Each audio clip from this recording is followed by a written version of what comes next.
Welcome to Business Innovators Radio, featuring industry influencers and trendsetters sharing proven strategies to help you build a better life right now. You are listening to the Brilliance Business Show, conversations with leading experts in business. And today I have the most wonderful guest, Raimo.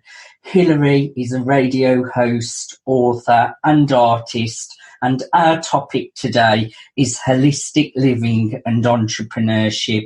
Hillary, welcome to the Brilliance Business Show. Hi, Mark. Thanks so much for having me. It's a pleasure to be here.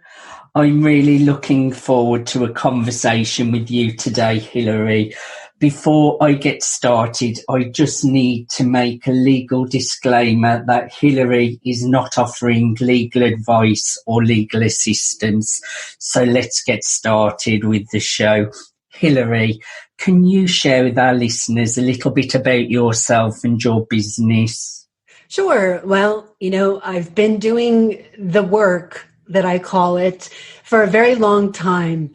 And the way that I navigate what I do is, how does it express my gifts as an entrepreneur? So I have three facets of my work, as you let everybody know in the beginning. I'm a radio host. I've been a radio host since 2005. And I've done both terrestrial radio for many years as well as online radio. And being a radio host brought me into the rest of my work, actually. And over the years of talking to my guests and previewing so many different wonderful topics, it was really quite like a unique and specific education, really. Imagine having a conversation with some of your most beloved and favorite authors and researchers and topics that span so much over the course of 2 decades. So that's where I started. And from that came 3 books over the course of the years. My first book was a book about women and going through midlife crisis. And my second book was about manifestation and one's relationship with money. And I took a whole holistic approach to how money and abundance and manifestation can happen for anybody. So I wrote that book and did a bunch of speaking engagements on that work for many years. And my third and most recent book was a transcript book on my years as a radio host. I went through all of the airtime, all of my shows, and picked 20 conversations, which was probably one of the hardest things I've ever had to do, really, was to choose, because I really had such great love for my guests over the years and the conversations that we had. So out of that came sort of a love of the art of conversation and how conversation is so important, and the ability to listen and to really stay present and mindful and focused within a meeting. And I came into working with clients from there on teams or one-on-one in a mentorship type relationship, where people would come to me and they would have something that they felt was missing. And so we would navigate that for however long we were working together. And we would work on finding the weaknesses within the structure, whether it was the team or their business or themselves, which most likely it spanned all three. So my business expanded at that point into working one-on-one with people and taking on clients and having relationships with them in that sense, with the intention of working towards filling those gaps where they were leaking energy in their work and themselves, and moving forward as more whole people, more holistic approach to business and life. And my artistry came out of years and years and decades of living spiritually and trying to find a relationship for myself with my own spiritual life as I explored many different avenues and many different modalities. I became a practitioner in multiple holistic practitioners, and I started my own practice here in upstate New York in the States. And for many years, I was teaching students Reiki and hands-on healing and meditation, and all of that really did aid in my entrepreneurship, because I brought all of that training into what I was working on with my clients. And it was surprisingly effective, because they were able to realize in their own way, as I gently guided them through different processes, to be able to identify blocks and structures within themselves that were limiting their ability to achieve their full potential. So that's a little bit about myself. And, my business does have multiple facets, and they're all different. They might seem to be different outlets. However, they're really comfortably all expressions of the same me. Yes, and it's so more common these days that we don't just have to sit in one box. We all wear many hats. So I would like to dig a little bit deeper in what you do, Hilary. Great story, and I relate to you totally with how you open up opportunities through radio, building great relationships with your guests. That really related with me. And I like all the avenues that you're working in as well, with business, the holistic approach. Your artist work is incredible as well. So I would like to learn just a little bit more about your clients that you work with, and also what it looks like when you're working with your clients, Hilary. Well, my clients can span all walks of life. I have people that I've worked with that are just ordinary, everyday people.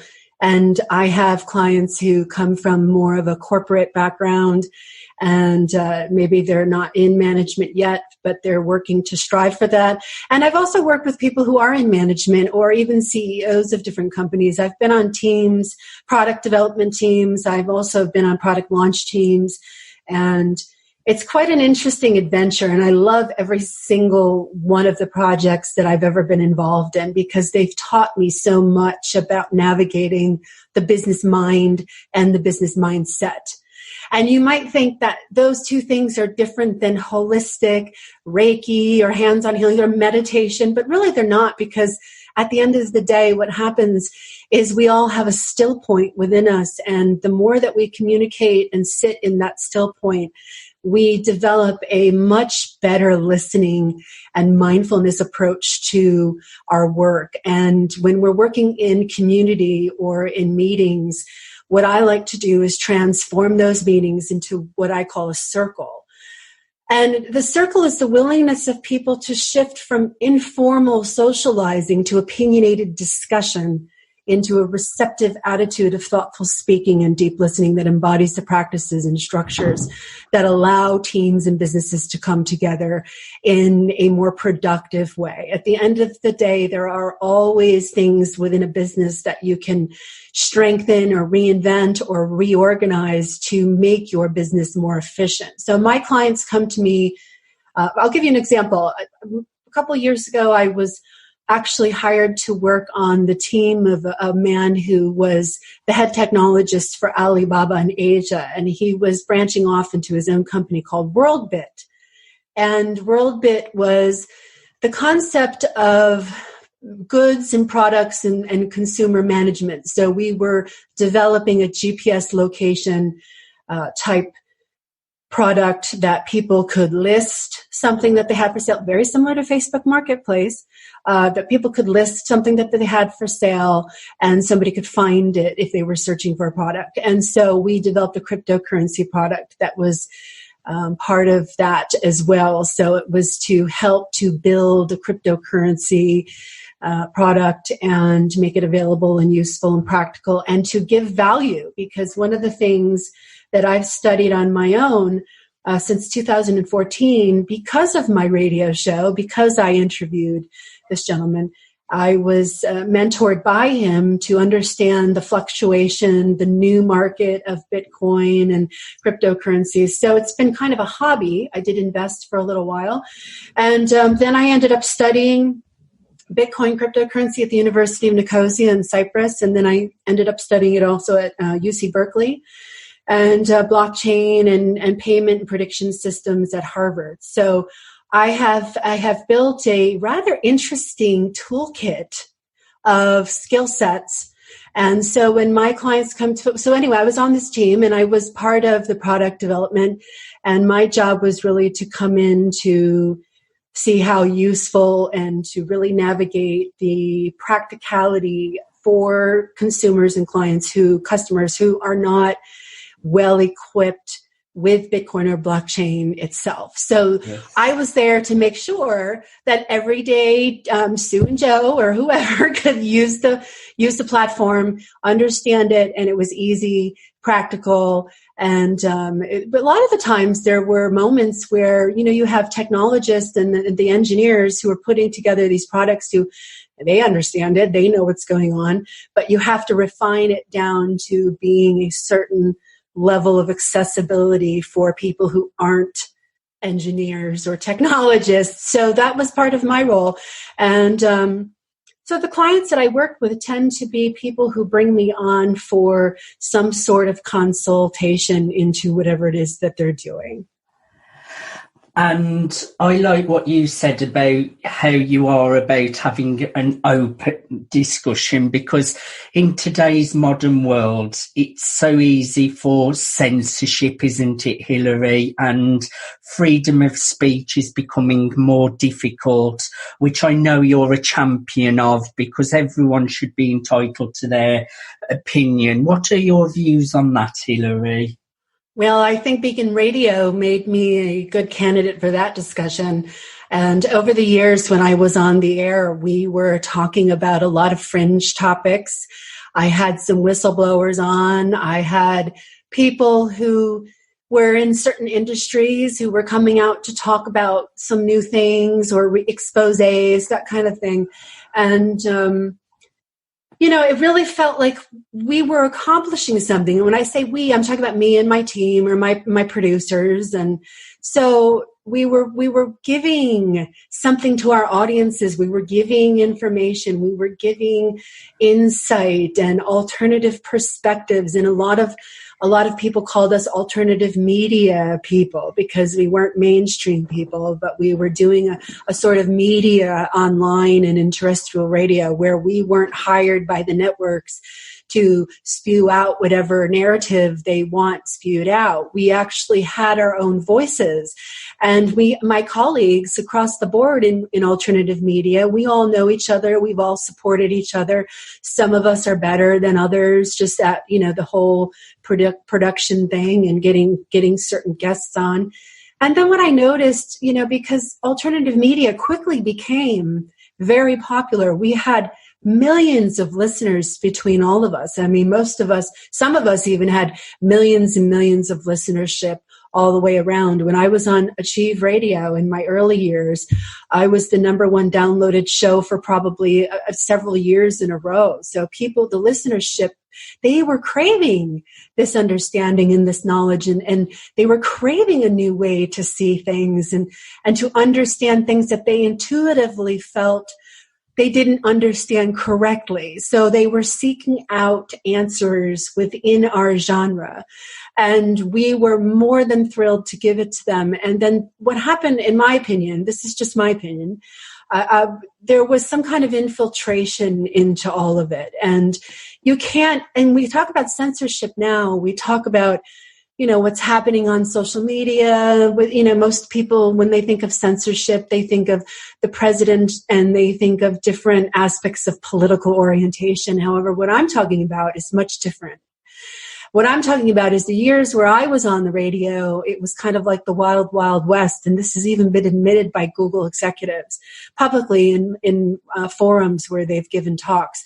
And this decade, they have formally claimed, and you can probably look this up somehow and find the footage online, they have formally claimed that this decade would be the decade of reining in content. And that's what we're watching. And I have had a unique perspective on this because of how I've been within this industry, what I've seen come and go, who I've seen come out and talk, and the things that we've discussed on my shows. And, reining in content. Well, what does that mean? Does it mean that you're taking down harmful material that will hurt people or is violent? Not necessarily. They're taking down people who have tremendous ability to talk and speak very powerfully and make people listen. And I think that skill and that ability is probably one of the best people could spend their time developing right now, because speaking and being able to engage in these sorts of conversations is exactly what we need. And we need to be able to have these conversations in ways that don't separate and divide, but actually unify and bring us together. So I'm watching the collective platform. I do that. I kind of watch the headlines, see where the narrative is going.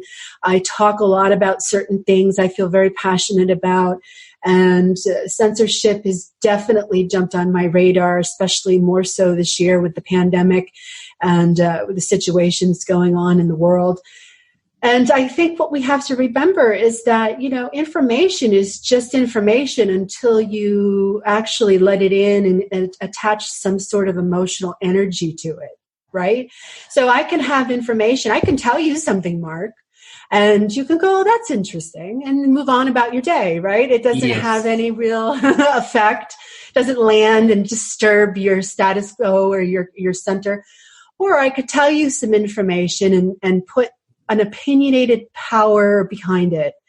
And then it becomes more of an indoctrination. I'm trying to indoctrinate you into the facts and what's really going on, when it doesn't leave much room for your opinion or your ability to filter what I'm telling you in a way that's comfortable for you. So information, I think, has become very weaponized. I think it's become politicalized. I think it's been used to hurt people, bring people down. I think it's also been something that we're watching on very large levels turn into more of a manipulation type thing. And I'm very concerned about that. Yes. I'm very concerned about that, as you know. I have to agree with you that I feel people should be allowed their opinions. Like you say, as long as it's not, you have to be careful that it isn't damaging or harmful. But for instance, you shared a great media post the other day, and it was to do with all the vaccine thing, what was going on. And this lady is quite an expert in her field, sharing information that the virus was made in a lab rather than in a wet market. And I happened to click on the link, what you had shared. And by the time I had clicked on it, Hillary, it had already disappeared. So that post had been censored. So I actually had to find another part on YouTube.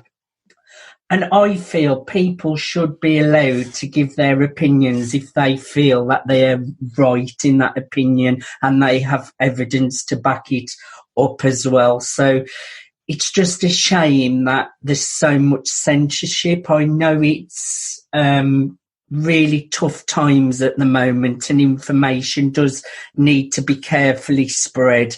But at the same time, what's happened to freedom of speech as well, Hillary, which I know you are a big advocate of.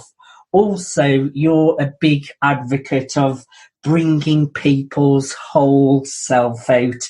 Can you share a little bit about this for us, Hillary? Sure. Thank you for the question. And, one final thought on the censorship issue. It's really, what is the big deal if somebody comes out and has evidence that it was created in a lab? Let us look at it and listen and make up our own minds. Yes. Really, you don't have to take the link down and take the content off and wipe it off the internet, because really all that really does is show the people who are paying attention to such things that your efforts of trying to take away that perspective or that consideration or that research is wrong. And more people are coming to the forefront to say, well, I've noticed it more than ever. And we've also noticed how biased some of the media outlets really are. Mainstream media, you have to remember, they're paid to read their prompter. They don't get to voice. It's not like they're like me right now, where I get to just freely speak as I'm thinking. You know, these people are professional newscasters who read the teleprompter that's programmed by script writers who are all paid by the boss. And, you know, the narratives come through these platforms really clear. I see it very clearly. People often say, well, why do you post so much mainstream news outlets? Well, because I know Facebook censors other outlets.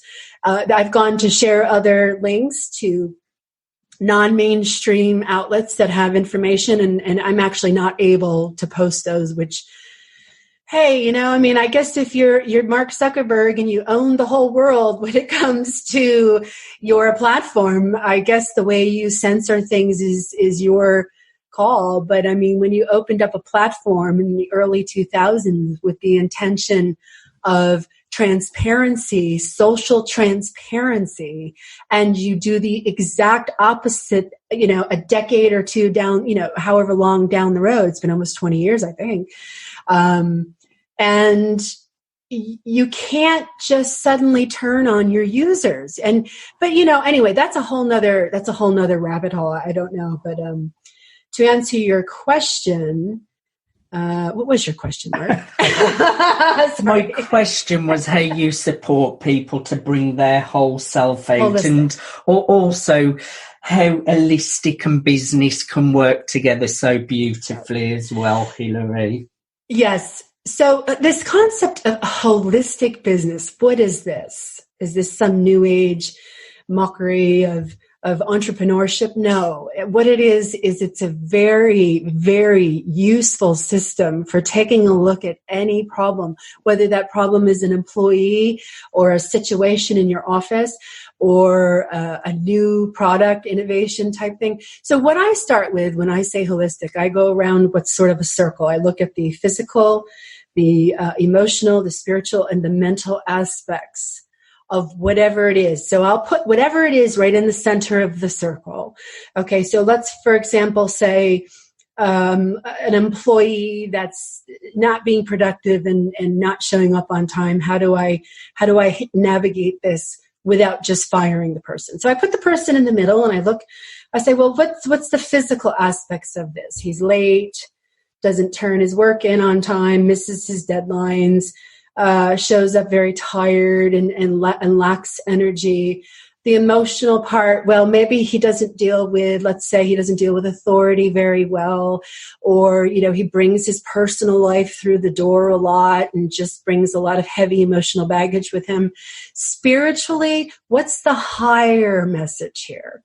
What can we look at and bring into this evaluation that would allow us to not just say, well, he's late and he's emotionally lacking, let's just get rid of him. What's the higher look here? How can we shift and navigate this energy in a different way? And then we go to the intellectual aspects, and we think, well, what kind of mindset is this? What kind of mindset change or shift does this employee need? And then I say, well, you know, circle. Let's look at this in a circle, and let's look at this as a willingness to shift from this opinionated discussion of this employee into more of a receptive attitude of how we can shift and motivate him. If we can motivate our workforces, then we are almost beyond halfway there of achieving lots of our goals. And so motivation becomes very important. What motivates an employee? So you have to find out what motivates him. How can you address the physical problems? Getting to work on time, showing up, producing, meeting your deadlines, you have to address those physically. That's the physicality of this person. And the emotional, well, you know, maybe we need to sit down and have a talk about leaving your personal life outside of the setting. And do you need to talk about that? Is there something that needs to come out? I don't know if that's even the appropriate setting sometimes, but hey, you never know what's going to come up when you sit down and talk to someone privately. So you have to be ready and willing to accept and understand and work compassion into your leadership So when you work compassion into your leadership, it no longer is, employees aren't just numbers. They're not just figures of production. We can't look at that like that anymore. You know, the pandemic, one of the things that have come out of the pandemic is a realization that the old system really wasn't working. Yes, we had a lot of problems, right?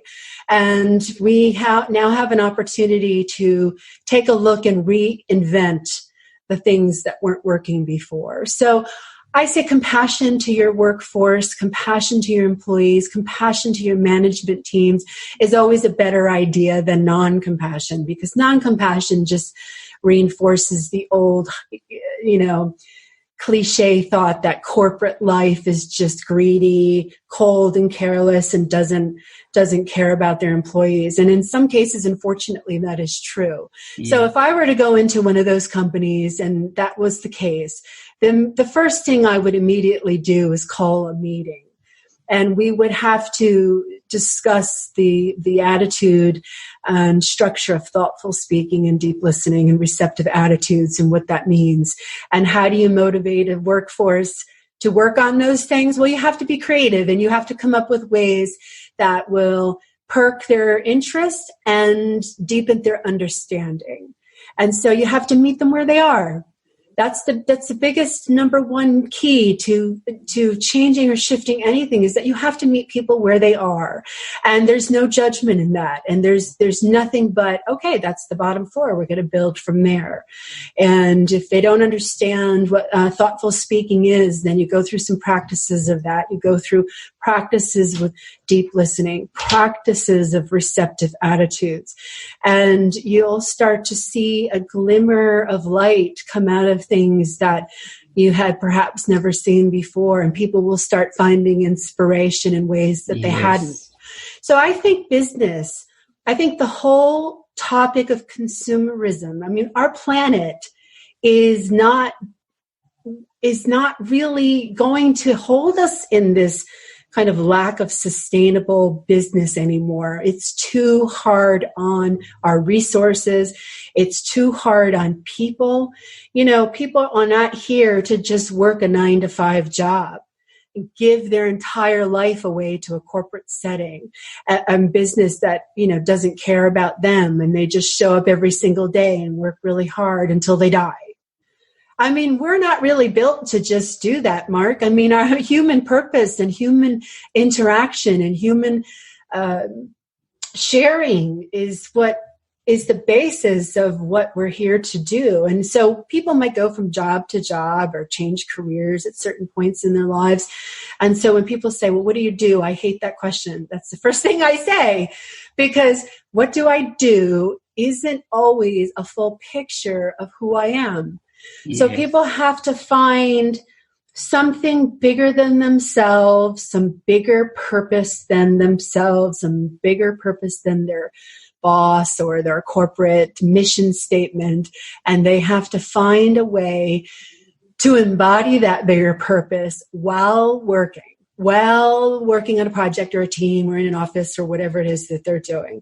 Because then that way it gives them a larger connective perspective to something bigger that feeds them in ways that they need to be fed. Because if that's not happening, there's going to be depression. There's going to be poor work performance. There's going to be lack of enthusiasm and commitment to the job. And so these are different ways that, you can work into training leadership to deal with your workforce and people that are in these components of your business. And I agree with what you've said, and it all makes a lot of sense. But so many companies and so many people out there do get this part wrong by not bringing the holistic part into business. When you do bring that compassion and bring all the holistic side in with it, that is just bound to give better results, and it's a bigger recipe for success than leaving the holistic part out of business, which I am very, very feel it's very, very important as well, Hillary. So I do champion what you do. I would like to know if you could just share a few more detail on the kinds of services and products that you offer. Sure. So the three facets of what I do out in the world: radio, art, and books. So, you can buy my books, you can listen to my radio shows. My team's in the process of relocating everything over into a member site, and we're rebuilding a new website to better highlight some of these things too, because right now it's a little scattered. And the consultation part, that's something somebody would come to me, they would talk to me, we would schedule an appointment, we would talk about what exactly they're looking for, what kind of project or team or thing would they like to hire me for. And if we both agree that it's a good mutual agreement to work together, then we do. And usually it's about 3 months. I go, and for example, radio mentoring. If somebody wants to start a radio show, for a long time I was doing radio mentoring, and I was teaching people how to be a host, how to do some of the organizational stuff behind the scenes, how to produce a show, how to get it out. I would listen, I would critique them afterwards. We were always striving to move forward with making their voice stronger and better speakers, better commentators. And sometimes when you're doing a radio show, you have spontaneous things come up. It's not scripted. And to be able to conversate unscripted with a guest and not necessarily knowing exactly where your content during the show is going to go takes a special kind of navigation. So It's something that I would help teach somebody to do. So I've put a lot of people out there. Many of them started their own shows after working with me for 3 months. So that's one thing that I do. And occasionally I will do it if somebody refers somebody to me and they say, well, there is this person who'd like to do a show. Would you be interested in working with them? And then so the first step is Zoom meeting and talking face to face and getting to know each other a little bit better and seeing how I can best. And sometimes I've said no. We don't always have to say yes to everything that lands in our laps. If something doesn't feel right to you, it's okay to say no. And so I've said no a couple times to certain things, but most of the time when I've agreed to work with somebody under that setting of consulting, it has turned out to be a wonderful thing. And I'm very grateful for the experience that I've gained through it. I really enjoy listening to your passion, Hillary. And you also mentioned your art. You're an artist. Can we just touch on that a little bit? Because I know at the moment you're having a lot of success with your art. Well, I love it. And at the middle of my radio career, and as I was traveling the world and I was visiting a lot of these old megalithic sites and pyramids, I was very drawn to them because I was doing a lot of content on ancient civilizations before Ancient Aliens came out. That kind of stuff was really important to me. And so I was taking photographs, and I was photographing and documenting my travels because honestly, I thought we were doing a documentary at one point. So I was documenting everything as we went. And somebody looked at my photographs one day and they said, wow, you should really show this. And I said, really? And they said, yes. So I put it in a local show here where I live, and I won first place. Amazing. And so if anybody needs a little motivation to get them started, that was definitely it. And I started to learn to paint. I studied painting with some private teachers, and I ended up most recently being part of juried into a show that's in New Jersey right now at Alpha Art Gallery, and it is getting a lot of attention. 25 women from 3 states were chosen. And the topic of the show is women's identity in time and place. And what's more complicated than women's identity, right, Mark? I mean, really. So it's a beautiful show. It's online. It's virtual. It's up through September 26th. You can also go see it in the gallery. My artwork was a natural evolution of my spiritual work as well. So oftentimes I would create images out of places that I would lead guided meditations. So what I did in 2014 was I started a 2-year experiential hypothesis that said, well, if people go out into nature and they meditate with nature and they think about the things that conjure love, then they're going to have an experience. And so what I did was I challenged people, and we had people participating all over the world. We did about 13 of them over the course of 2 years. And people would just find a place out in nature that they felt called to. They would conjure their own feelings of love. There was no ideology behind it or protocol. Everybody has a different idea of what love is and different memories that conjure that. So they would spend some time meditating, conjuring the love. And then they would just, open their eyes and breathe the air in and breathe what they were feeling. And so many people responded with pictures and artwork and emotional pouring. So I did this for 2 years. And so my artwork really started then, because what I was doing was photographing the places I would go to choose out in nature to meditate in. And I started to create multi-medium images of these special places. And I created a couple collections out of these images. And I took a large map and I would tack the locations of every participant across the world, as many wanted to give me their locations. And then what I would do is on large canvases, I would trace the patterns of what that looked like on these large maps. And I would create these huge canvases called my grid collections, called the grid collections. And so these love grids that we created for 2 years over the course of the blood moon cycle. I was following the red moon cycles from 2014 through 2016. And it was a very special astrological time. And I recorded all of the major events that were happening through this time. And I'm going to be putting it into a book. And so my artwork really stems from this, and my photographs stem from places that I like to bring attention to, moments, things that are special. They hold memories or textures or feelings for me. And so as an artist, I hope the observer who looks at my images or my paintings or things that I've created, they're not quite sure what they feel, but they know they feel something. And so they stand there and they look closer and closer at it, and they really get into it. And I've secretly gone to my exhibits where I don't tell anybody I'm there. And I watch people react to my work. It was quite fun until people started to know who I was. I would just show up like some other, strange person walking around the gallery, and I wouldn't tell anybody who I was. And sometimes I'd talk to somebody staring at one of my pieces, and I go, so what do you think? And then go into these whole conversations about it. So art for me is sort of like shape-shifting.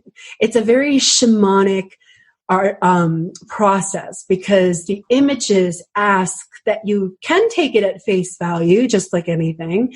You can critique it just by color and shape and texture and all that. But if you take a little more time to ponder it, because most of my work was created during meditation, there's something that pulls them in. People don't even know why they like it sometimes. And then other times they really get it. And if I've explained the journey of the image, it completes that piece, I guess, the piece of that people want to know about it. So my art is me, 47 years old, over the accumulation of my life, all of the magical and wonderful adventures I've had, all of the amazing experience and skill sets that I've had, they all sort of work into my artwork, because it's like the ultimate expression of beauty for me. And to me, there's nothing more important. And I've seen some of your photographs as well, Hilary. They're really, really creative. Like you say, they've got those textures there. Really, really interesting to look at. I have really enjoyed having a conversation with you today, Hilary. I've enjoyed learning about the many hats, what you wear, and it's brought them together beautifully. It's really helped me to see how you're wearing different hats, but they're all merged together. And you're just following your calling, your passions, and you're just really living your life on purpose, which is what you're teaching to others to bring their whole self, which you are a leading example that you're doing that too. Hilary, I find your work fascinating. Is there anything that we did not cover that you would like to share?